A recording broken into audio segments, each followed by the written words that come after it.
이런 유머가 있습니다. 가족의 관계에 관련된 유머인데 한번 들어보세요.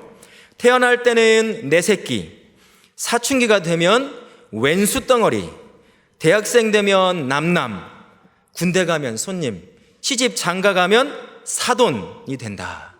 우리 가족에서 벌어질 수 있는 일을 재미나게 이제 유머로 표현한 건데요. 또 다른 거 가족과 관련된 건 이제는 재산과 관련된 거에 한번 맞춰보세요.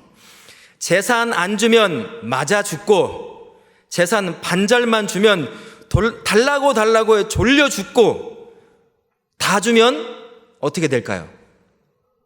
굶어 죽는다. 가족 안에서 벌어질 수 있는 그 관계 가운데서 벌어질 수 있는 이야기를 유머러스하게 표현한 건데 사실 뼈대가 있는 이야기예요. 유머라는 것은 그 시대가 갖고 있는 아픔이나 여러 가지 사회적 현상을 담는 경우가 상당히 많이 있거든요. 제가 오늘 했던 유머도 바로 그런 부분입니다. 이처럼 가족은 그 가족이 세워져 있는 사회의 영향을 그대로 받게 되어 있어요. 다른 말로 한다면 그 사회에 세워져 있는 가정 한 가정을 자세히 살펴보면 그 사회가 어떠한 사회인지를, 다른 말로 해서 건강한 사회인지 건강하지 못한 사회인지를 어렵지 않게 찾아낼 수 있다는 것입니다. 그 가족을 자세히 보면, 그 가정을 자세히 살펴보면 그 사회가 병리적 현상이 가득 찬 사회인지 건강한 사회인지 알 수 있다는 것이죠. 이런 측면에서 오늘 우리가 본문에서 읽었던 한 가정을 한번 보면 좋을 것 같습니다. 한나라고 하는 주인공을 중심으로 한 가정이 형성이 되는데, 오늘 말씀해 보니까 이 한나의 가정에는 세 가지 독특한 특징을 가지고 있어요. 첫 번째 특징은 어떤 것이냐면 한 남자와 두 여자가 한 몸 된 가정을 이루고 있다는 거예요. 창세기 2장 24절에 보면 둘이 하나가 될지라고 말을 했거든요. 둘이 하나 되어 한 몸을 된다고 말씀했는데, 어찌 됐는지 이 가정은 한 남자와 두 여자가 하나가 된 참 기괴한 가정의 모습을 갖추고 있습니다. 두 번째 특징은 하나님께서 한나를 의도적으로 불임 상태에 놓았다는 거예요. 반면에 첩으로 들어온 분인나는 애를 여럿 낳는 거예요. 이름은 비록 나와 있지 않지만, 그래서 이 가정에 항상 불균형이 생기기 시작하는 거예요. 불균형이 생기면 세 번째 특징이 자연스럽게 나타납니다. 뭐겠습니까? 갈등이죠. 갈등, 아픔, 미움, 싸움, 분열, 격분됨. 오늘 보니까 한나가 격분한다는 말이 많이 나오는데 이런 특징을 가지고 있습니다. 이 특징이 반영하는 것은 그 사사시대 말기에 한나가 살고 있었는데, 그 사사시대 말기에 이스라엘이 어떤 상태에 놓여 있는지를 하나님께서 한나의 가정을 통해서 보여주고 있는 거거든요. 이것을 보면 그 사회가 건강하지 못하다는 것을 알 수가 있습니다. 이유는 간단해요. 첫 번째는 엘가나라고 하는 남편은 레위 사람이에요. 레위는 무슨 일을 하는 사람이죠? 제사를 준비하고 집리하는 사람입니다. 다른 말로 하면 삶이 항상 정돈되어 있어야 돼요. 구별된 삶을 살아야 하는 것이 레위인의 삶입니다. 그런데 어찌 됐는지 엘가나는 첩을 두었어요.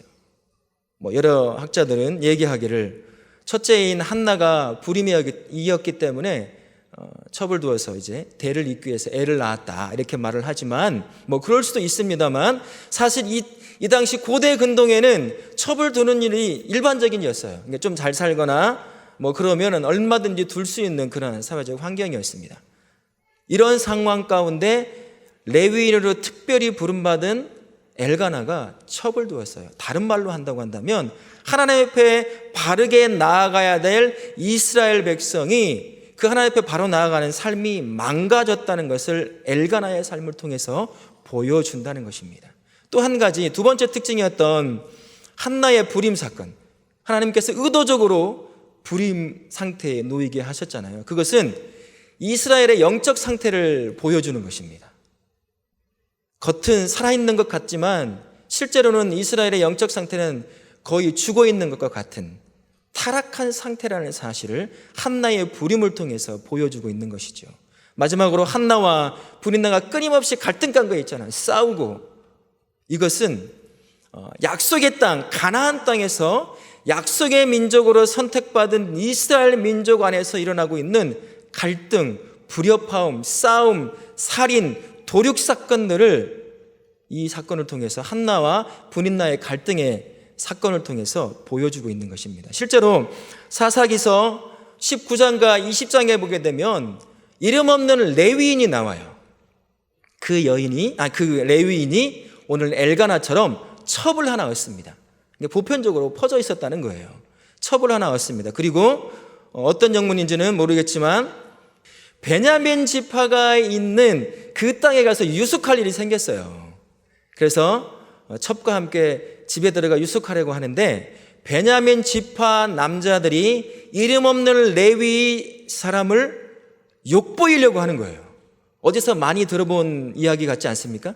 창세기에 하나님께서 유황불로 멸망시키신 땅 소돔과 고모라, 극한 타락을 보였던 소돔과 고모라에서 보일 법한, 일어날 법한 행동이 지금 약속의 땅, 약속의 민족이 살고 있는 그 베냐민 족속이 살고 있는 그곳에서 벌어지고 있는 것이죠. 레위는 허락지 않고 자기의 첩을 욕보이도록 내보냅니다. 이 못된 남성들이 하루 온종일 밤새도록 이 한 레위인의 첩을 욕보인 뒤에 거의 죽을 지경 상태가 되어서 보내주죠. 그리고 자기 남편 레위인이 유숙하고 있는 집에서 죽습니다. 마치 살려달라는 그런 표시라도 하는 듯 문제방에 자기 손을 건치고 죽게 돼요. 아침에 일찍 일어나서 죽어있는 자기 첩을 발견한 레위인이 격분하게 됩니다. 그리고 죽은 자기 첩을 12조각을 내어서 12지파에 다 보내요. 그 수장들이 모여 어찌된 영문인지 확인하고 보복을 하기 시작합니다. 베냐민의 남자들이 거의 전멸하다시피 하는 일이 발생을 해요. 그리고 나중에 씨를 얻을 수 없으니까 여자들을 납치하는 사건까지 발생하는 것입니다. 왜 이 사건이 중요하냐면 약속의 땅, 하나님께 특별히 약속한 그 땅에서 모든 민족을 제외하고 특별히 선택받은 이스라엘 민족을 선택하셨습니다. 선민으로. 그러면 특별한 선택받은 선민은 다르게 구별된 삶을 살아야 하겠지만 그 당시 유행하고 있던 여러 가지 삶의 형태들, 부패한 삶의 형태들을 그대로 답습하고 있었다는 거예요. 다른 말로 한다면 심히 영적으로 부패한 상태에 놓여 있었다라고 말할 수 있는 것입니다. 이를 두고 사사기서 21장 25절에 보면 이렇게 표현을 하고 있습니다. 각 사람이 자기 소견에 옳은 대로 행하였더라. 이게 원문 히브리어로 보게 되면 이렇게 표현되어 있어요. 각 사람이 자기 눈에 좋게 보이는 대로, 각 사람이 자기 눈에 옳게 보이는 대로 행하였더라. 이렇게 표현이 되어 있습니다. 자기 눈에 좋게 보이면 그게 좋은 것이건 나쁜 것이건 상관없이 행했다는 얘기예요. 각 사람이 자기 소견에 옳은 대로 행하였더라. 그 바로 앞에 뭐라고 표현이 되어 있냐면 그때 왕이 없으므로라는 표현이 있어요. 이스라엘 사람들이 원래 사사를 통해서 하나님의 직접적인 통치를 받게 되어 있습니다. 다른 말로 하면 하나님이 왕으로 세워져 있는 민족이 바로 이 당시 이스라엘 민족이었다는 거예요. 그런데 이 사람들이 자기 눈으로 보기에 이방에 왕이 세워져 있는 걸 보니까 너무 좋은 거예요. 그래서 하나님이 아니라 사람을 왕으로 세우기를 원한 것입니다. 자기 눈에 이방 사람들이 첩을 들이니까 너무 좋게 보이는 거예요. 그래서 레위임에도 불구하고 첩을 들여 사는 것이죠. 이방 사람들이 우상을 만들어 섬기고 있는 그 작은 조각상, 큼지막한 조각상이 너무 좋게 보이고 진짜 신처럼 보이고 하나님처럼 보이니까 자기도 그걸 섬기는 거예요. 심지어 전능하신 하나님을 이방 우상들 중에 하나로 전락시키면서까지 말입니다. 이렇게 극악하게 타락해 있던 시대가 한나의 가정이 살고 있던 사사시대 말기 시대였습니다. 하나님께서는 이 극한 타락의 시대에 놓여 있는 이때를 가만히 두고 보실까요? 그래 망해라라고? 그렇지 않습니다. 하나님은 언제든 자신의 백성을 향해 직접 문제를 해결하시고자 뛰어드시는 분이십니다. 오늘도 변함없이 이 타락의 문제를, 이 부패의 문제를 해결하시고자 하나님이 직접 나서시는 것이죠. 어떤 방법으로 나섭니까? 한 사람을 세워서 이 문제를 해결하시길 원해요. 사무엘이라고 하는 한 사람, 그 한 사람을 통해서 이 부패한 이스라엘 민족을 해결하기를 원하셨다는 것입니다.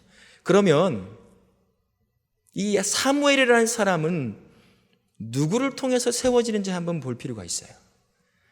사무엘은 누구를 통해서 세워지냐면 그의 부모인 한나라고 하는 한 여자, 아이를 낳지 못해 그 인생의 그 사회에서 별 가치가 없이 여겨지는 그 불임의 여성인 한나라고 하는 한 여성을 통해서 사무엘이라고 하는 사람이 세워집니다. 하나님께서 한나로 하여금 불임과 갈등을 통해서 그 시대가 겪고 있는 영적 타락을 그대로 겪게 만드십니다. 그리고 어떻게 하시냐면 기도의 자리로 끌고 오셔요. 그래서 제가 이런 생각을 해봤어요.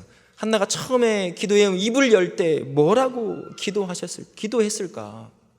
이 상황, 이 아픔을 가지고 하나님이 기도하라고 끌고 나왔을 때 뭐라고 기도했을까?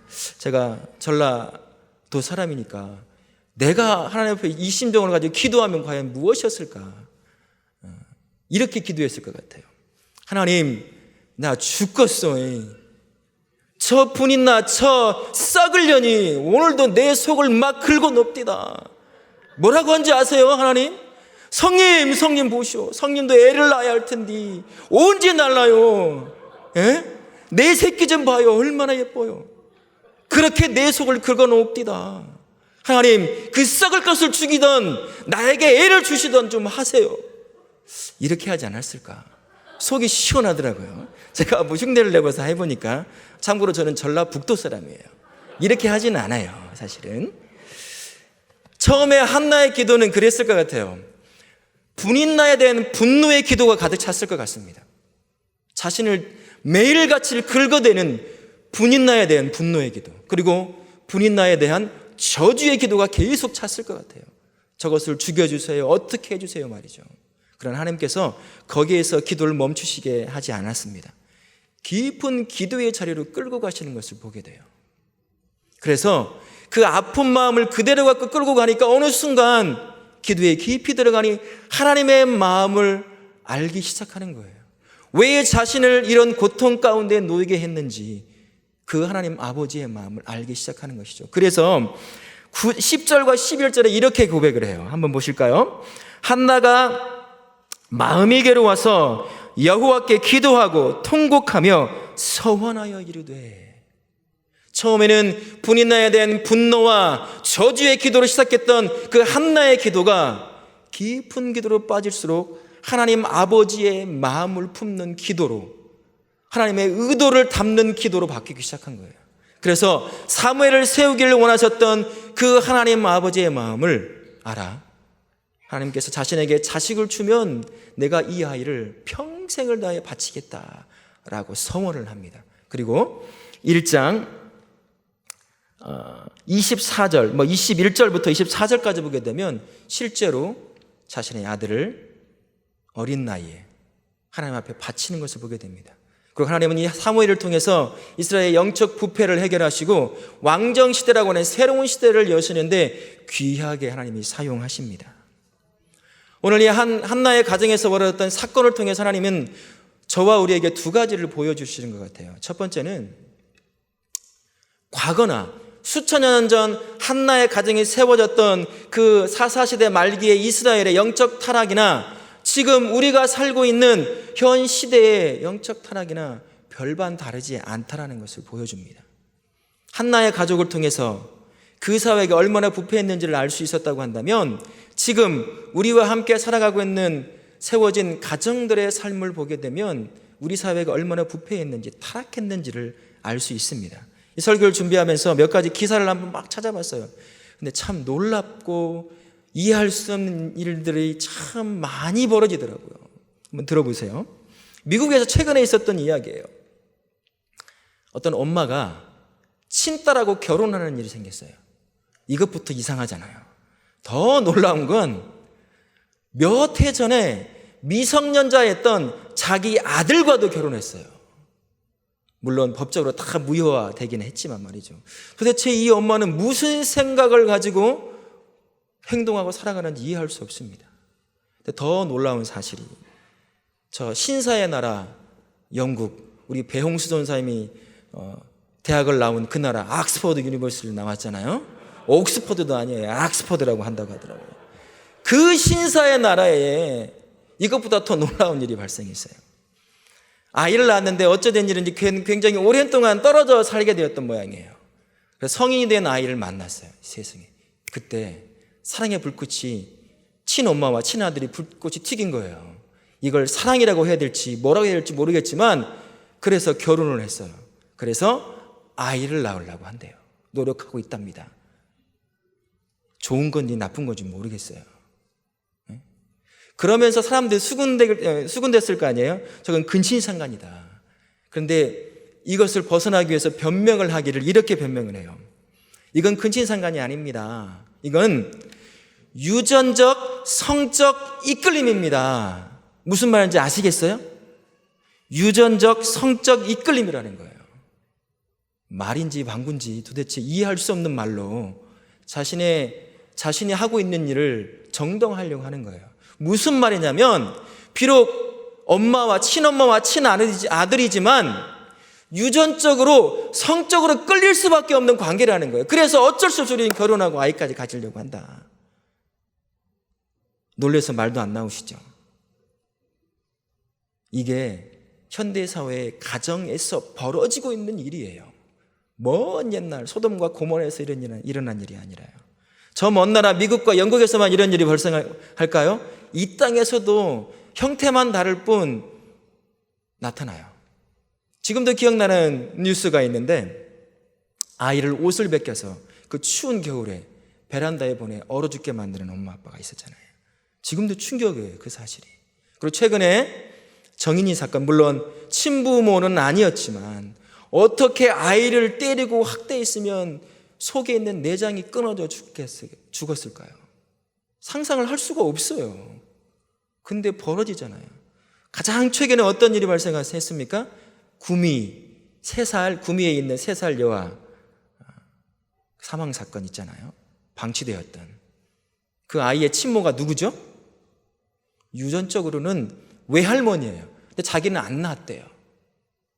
그럼 누구 딸이라는 얘기죠? 막장 드라마에서도 이런 내용으로 드라마를 만들지는 않아요. 그런데 실제 내 옆에 살고 있는 가정에서 벌어지고 있는 일이 바로 이러한 일이라는 거예요.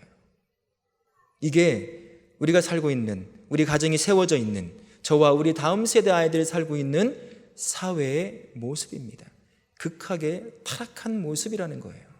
그래서 사사기 21장 25절에 각 사람이 자기 소견에 옳은 대로 행하였다라는 그 말은 그때에만 속하는 것이 아니라 지금도 여전히 똑같은 시대라는 거예요. 자기 눈에 좋은 대로, 자기 감정에 좋은 대로, 내가 즐거우면 다 되는 거예요. 그게 좋은 것이건 옳은 것이건 도덕적인 건 비도덕적인 건 상관이 없습니다. 내 눈에 좋게 보이고 내가 즐거우면 끝나는 시대, 그게 바로 타락한 현대 시대라는 것입니다. 그러면 하나님께서 이 시대에 그대로 타락한 채로 멸망하게 내버려 두시기를 원하실까요? 자신의 형상을 쫓아 만들어진 주의 백성들이 있는데 하나님은 결코 그렇게 하지 않으십니다. 한나가 살던 시대에 사무엘을 세워서 그 땅의 영적 타락을 해결하셨던 것처럼 지금도 변함없이 제2의 사무엘, 제3의 사무엘을 세워서 이 땅에 영적 타락을 해결하기를 원하시는 게 하나님 아버지의 마음입니다. 제2의 제3의 사무엘은 누굴까요? 지금 우리로 말한다면 이 앞에 있는 우리 다음 세대 아이들입니다. 하나님은 다음 세대를 세워 이 땅의 타락을 해결하시길 원하신다는 것이에요. 그러면 다음 세대는 누구를 통해서 하나님께서 세우기를 원하실까요? 사무엘은 그의 부모인 한나를 통해서 세워졌습니다. 그 아픔을 그대로 가지고 가 사무엘을 기도로 양육했던 사람이 바로 그의 부모인 한나라는 사람이었어요. 마찬가지입니다. 지금도 다음 세대 제2의 제3의 사무엘로 사용하실 다음 세대를 누구를 통해서 세우기를 원하시느냐? 저와 우리 부모 세대된 우리 성도님들을 통해서 세우기를 원하신다는 겁니다. 이 시대의 아픔을 그대로 끌어안고 그 시대를 살아갈 수밖에 없는 다음 세대를 자신의 품에 품고 눈물을 흘리며 기도하는 그 부모를 통해서 제2의 사무엘, 제3의 사무엘을 세워 이 땅의 영적 타락을 해결하시길 원하시는 게 바로 하나님 아버지의 마음이라는 것이죠. 사랑하는 성도 여러분, 자신의 자식을 두고 눈물을 얼마나 흘려보셨나요? 약한 세상을 살아가야 될 이 아이들을 두고, 다음 세대 아이들을 두고 얼마나 눈물을 흘려보셨습니까? 하나님께서 부모로 부르셨다는 것이 그겁니다. 기도의 후원자, 기도의 조력자, 자식을 위해서 쉬지 않고 눈물로 기도하는 부모, 그게 부모의 부르심이라는 것입니다. 그래서 저는 이렇게 기도 제목을 한번 같이 나눠봤으면 좋겠어요. 기도를 하시되, 눈물 흘리며 기도하시되, 먼저 기도해야 될 것은 부모인 자신을 두고 먼저 기도하셔야 돼요. 여기서부터 해결 안 되면 결코 해결이 안 됩니다. 두 가지 기도 제목 한번 제가 만들어 봤는데, 한번 첫 번째, 우리 아이의 주인은 하나님이며 부모인 나는 청지기임을 인정하고 믿을 믿음을 주옵소서. 내 아이의 주인이 내가 되는 이상 결코 다음 세대 아이는 사무엘로 자랄 수가 없어요. 결코 하나님의 자녀임을, 하나님의 소유임을 인정해야 합니다. 두 번째 기도 제목, 부모가 해야 될, 우리 아이의 인생에 대한 염려를 내려놓고 하나님께 온전히 내어 맡길 수 있는 믿음을 주옵소서라고 기도할 수 있어야 돼요. 내 아이의 삶에 대한, 성공에 대한 염려는 하나님을 바라보는 눈을 가립니다. 하나님께서 말씀하시는 그 말씀을 들을 귀를 막아버려요. 그리고 어디에 눈이 열리냐면 세상의 성공의 원리, 세상의 양육의 원리에 눈이 열리고 귀가 열리기 시작해요. 이렇게 하면 네 아이가 성공한다. 이렇게 해야 하면 서울대 가고 연세대 가고 고대대 갈 수 있어. 이렇게 하면 네 아이 좋은 직장에 가서 돈 많이 벌고 떵떵거리면서 살 수 있어. 그러니까 이 아이를 이런 계획 가운데 세우고 이끌어가고 살게 해야 한다. 세상에 제시한 성공의 계획에 하나님의 자녀인 나에게 맡겨진 자녀를 그 계획에 막 꾸겨 넣는 거예요. 꾸겨 넣는 거죠. 이 아이가 죽건 말건 상관이 없어요. 꾸겨 넣는 것입니다. 이것을 인정하지 않으면, 내려놓지 않으면, 아이의 삶에 대한 염려를 내려놓지 않으면 세상의 아이와 똑같이 자랄 수밖에 없다는 것입니다. 부모된 우리가 기도해야 할 기도 제목 두 가지가 이거예요. 그러면 자녀를 위한 기도 제목은 무엇일까요? 첫 번째 기도 제목은 우리 아이가 속히 예수님을 만나는 은혜를 달라고 기도하셔야 합니다. 언젠가 만나겠지, 그건 절대로 안 돼요. 그게 누구냐면 엘리였습니다. 언젠간 돌아오겠지, 언젠간 악행을 내려놓겠지. 엘리가 그랬어요. 자식 홈리와 비느하스를 두고요. 그건 엘리의 모습이에요. 속히 우리 아이가 예수님을 만나도록 기도하셔야 합니다. 부모인 내가 없어도 예수님의 인생의 주인 되어 있으면 이 아이는 죽지 않아요. 살아계신 하나님이 이 아이의 인생을 이끌어가기 때문이에요. 그러니까 모든 기도 제목 앞서 가장 먼저 부모가 자녀를 위해서 기도해야 될 것은, 하나님 오늘 당장 내 아이의 인생의 주인이 되어 주옵소서 라고 기도할 수 있어야 합니다. 두 번째 기도 제목은 자신을 세워 이 땅과 열방을 변화시킬 하나님의 마음을 품게 해달라고 기도할 수 있어야 돼요. 지금 이 세대는 젊은 세대, 다음 세대는 꿈과 비전이 없는 세대입니다. 그러니 인생에 대한 열정이 있겠어요? 없습니다. 그런데 하나님께서 자신을 쓰기를 원하신다, 그 하나님의 마음을 품고 있다고 한다면 그게 비전이 될 것이고, 그게 꿈이 될 것이며, 그게 삶에 대한 열정을 품을 수 있는 힘이 될 것입니다. 그러니 부모된 우리가 자녀를 위해서 기도하실 때 좋은 대학 가게 해주세요, 좋은 여자, 좋은 남자 만나게 해주세요, 그건 참 밑순위 기도 제목을 밀려버리고 두 번째로 이걸 넣으셔야 돼요. 우리 아이가 하나님의 마음을 품게 해주십시오 라고 기도할 수 있어야 됩니다. 이런 기도의 제목을 가지고 기도의 깊은 자리로 나아가셔야 돼요. 울어야 합니다. 가슴을 치며 내 아이를, 그리고 내 아이가 살아갈 부패된 현 사회 가운데 그것을 가슴에 품고 한나가 고통을 품고 기도의 자리로 나아갔던 것처럼 부모 세대인 저희가 이 시대의 아픔을 끌어안고 그 시대를 살아갈 다음 세대 아이들을 가슴에 품고 눈물의 기도의 자리로 나아가야 하는 것입니다. 그 자리를 내 눈물로 적셔야 한다는 것이죠. 그렇게 양육되어 가는 아이는 결코 인생에서 멸망하지 않습니다. 우리 하나님이 그 아이의 인생을 책임지시기 때문이에요. 믿으십니까? 눈물 흘리며 기도하는 그 부모를 통해 세워지는 아이들은 하나님이 붙잡고 계시기 때문에 결코 무너지지 않습니다. 믿으십니까? 눈물로 양육되는 우리 아이는 하나님의 마음을 품고 살기에 가장 가치 있는 인생, 고작 돈 몇 푼 벌고자 하나님을 잊어버리고 살아가는 그런 사람이 아니라 가장 가치 있는 인생, 하나님을 먼저 기쁘시게 하고 함께하는 사람들에게 복이 되는 인생, 그 가치 있는 인생을 살게 된다는 것입니다. 그러니 부모인 우리는 어떻게 해야 되겠어요? 그 아이를 가슴에 품고 눈물의 기도의 자리로 나아가야 되지 않겠습니까? 잊지 마십시오. 그게 부모의 그 부르심이에요.